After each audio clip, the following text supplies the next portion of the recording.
অভিকবাবুর কাছে আসবো। অভিক সরকার, কোথাও কি মনে হয়, এদিক থেকে কোনো ইন্টারজেকশন নেই এখন, কোথাও কি মনে হয় অভিকবাবু যে এইবার এ রাজ্যের পুজোয় সরকারি নিয়ন্ত্রণ, আপনি শুনছেন এতক্ষণ ধরে, আপনার নিজেরও বোঝাপড়ার মধ্যে রয়েছে, সেটা আইনের শৃঙ্খলা না হয়ে ক্রমশ হিন্দুর শিকল হয়ে উঠছে? আমি একটু পেছন থেকে শুরু করি আর কি, যে দুর্গাপুজো সার্বজনীন প্রফেসর বিশ্বাস বললেন, আমরা সবাই তাতে একমত। দুর্গাপুজোর সঙ্গে হিন্দুদের বাকি পুজোর একটা বেসিক তফাৎ আছে। ঋগ্বেদ দেবসিক্তম তাতে থার্ড যে স্ট্যান্জা, তাতে তিনি বলছেন, দেবী বলছেন যে অহং রাষ্ট্রিং সঙ্গমী বসুনাং চিকিতুষী প্রথমাং যজিয়ানাম, আমি রাষ্ট্র।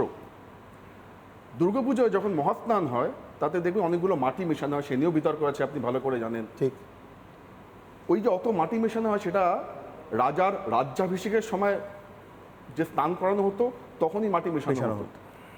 দুর্গাপুজো বেসিক্যালি দেবীর রাজ্যাভিষেক, বা তিনি যে রাষ্ট্র, তিনি জগতের অধীশ্বরী, সেটা তার একটা উৎসব। এবারে আমি এবার ধরুন বাকিরা যে কথা বলছেন যে এখানে ভিড় নিয়ন্ত্রণ করতে হবে, অবশ্যই সেটা তো যাকে বলে প্রশাসনের দায়িত্ব, তারা করছেন, বহুদিন ধরে করছেন, আমাদের ধন্যবাদ আরও, সেই নিয়ে কোনো অসুবিধা নেই, সেই নিয়ে কোনো আপত্তি নেই। আপত্তি হচ্ছে এই পুজো যেহেতু সার্বিক পুজো, সর্বজনীন পুজো, তার মধ্যে একটা কালচারাল, একটা সাংস্কৃতিক ব্যাপার জড়িয়ে থাকে, সেটা বহুদিন থেকে আছে। আমাদের যে কটি পুজো আমরা দেখি তাতে বিভিন্ন থিম আছে, বিভিন্ন বক্তব্য আছে, থিমের মধ্যে দিয়ে প্রতিটি পুজো কমিটি তার নিজের বক্তব্য পেশ করে, তার নিজস্ব ভাবনা পেশ করে। আমরা জানি যে our sweetest songs are those tell of our saddest thoughts. যে কোনো শিল্প, যে কোনো সাহিত্য আমাদের সবচেয়ে কষ্টের কথা বলে, সবচেয়ে ভয়ের কথা বলে, ঠিক, আমাদের সবচেয়ে বিপন্নতার কথা বলে। এখন এই মুহূর্তে দাঁড়িয়ে যখন মুখ্যমন্ত্রী বলছেন যে কি পুজোয় কি থিম হবে, সেটা আগে কিন্তু পুলিশকে জানাতে হবে। কেন? মানুষের স্বাধীন ধর্মীয় আচার, স্বাধীন শিল্প চেতনার উপরে পুলিশ সেখানে কী করবেন? প্রথম প্রশ্ন। সেকেন্ড প্রশ্ন, যে এখানে যদি থিম জানানো হলো, তারপরে কি হবে? যদি থিম পুলিশের পছন্দ না হয়, পুজো বন্ধ হবে? হলো তো, প্রতিমার মাপ পছন্দ হয়নি। হ্যাঁ। সেকেন্ড হচ্ছে যে তারপরে হচ্ছে যে এই যে সিদ্ধান্তটা নেওয়া হলো, যেরকম আগে থেকে থিম জানানো হবে, কার সঙ্গে আলোচনা করে? এটা কি মাননীয় মুখ্যমন্ত্রীর নিজস্ব সিদ্ধান্ত? কারোর সঙ্গে আলোচনা করার কোনো দরকার নেই, প্রয়োজন নেই। তারপরে হচ্ছে যে কেউ যদি থিম না জানায় তাহলে কি হবে? যদি, এবং বলছি মানে এই যে এখন ধর্মীয় অনুষঙ্গ চলেই আসে, আর কোন ধর্মের ধর্মানুচরণে এইভাবে আগে থেকে তার রীতিনীতি জানিয়ে রাখতে হয়? সম্ভব নয়। আমাদের মনে রাখতে হবে যে পুলিশ হোক, প্রশাসন হোক, যেই হন, তারা কিন্তু জনগণ তাকে একটা ম্যান্ডেট দিয়েছেন একটা পার্টিকুলার কাজ করার জন্য। উমা কিন্তু আমাদের ঘরের মেয়ে।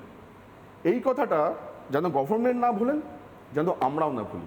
হাইটেড অফ দ্য পূজার জন্য, থিমের জন্য কোনো পুজো আটকায়নি। একটা হাইট 122 ফিট, কে 125 ফিট, কে 150 ফিট হাইটের জন্য আটকেছে। মোটামুটি বলা হয় কলকাতার বুকে 40 ফিটের উপরে কোনো রকম স্টেজ প্যান্ডেল থাকবে না। একটা পুজো, আমি নাম উচ্চারণ করছি না, কলকাতার বুকে, সাউথ কলকাতায় হয়েছিল। আমি ইচ্ছে করে নামটা উচ্চারণ করছি না, কারণ আমি ওর সাথে ওতপ্রোতভাবে জড়িত ছিলাম। তো সেখানে একটা বিশাল পৃথিবীর সর্বোচ্চ দুর্গাপুজো হয়েছিল। আমার এখানে একটা ছোট্ট ইন্টারজেকশন আছে আপনাকে। এই যে 40 ফুটটা, হ্যাঁ, কে কার সঙ্গে কথা বলে ঠিক? এটা পশ্চিমবঙ্গ সরকার আইন, পশ্চিমবঙ্গের সরকারের আইন। আমি আসছি, ইভেন ইট ইজ হাইকোর্টের অর্ডার। আমি তাই জিজ্ঞাসা করছি, সেই কারণে জিজ্ঞাসা করছি সত্যজিৎ বাবু, আমি হাইকোর্টকে মাথায় রেখেই বলছি।